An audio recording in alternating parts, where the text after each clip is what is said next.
Good evening guys! Gusto ko lang sagutin yung tanong ng isa nating viewer kung bakit nagdodoble o paulit-ulit yung nare-receive niyang notification. So, maaaring na-experience niyo rin ito o hindi pa. So, kapag nakakatanggap kayo ng dobling notifications na galing kay Facebook, ito ay glitch lamang. Pero kung ang natanggap niyong notification ay tungkol dun sa in-upload niyong reel at na-notify kayo ng 4 times ni Facebook, baka na-turn on mo ito bago mo i-share ang inyong reel. So, ang kailangan mo lang gawin ay i-turn off ito.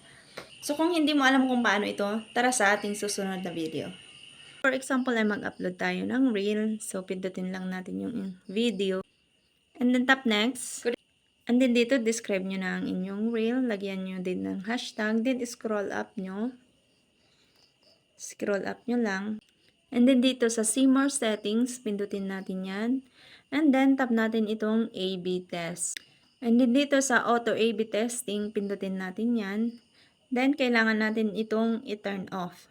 So, yan ang dahilan kung bakit nakaka-receive tayo ng paulit-ulit na notifications about sa in-upload nating reel. So, yun lang guys, and hope na nakatulong sa inyo. Follow and share.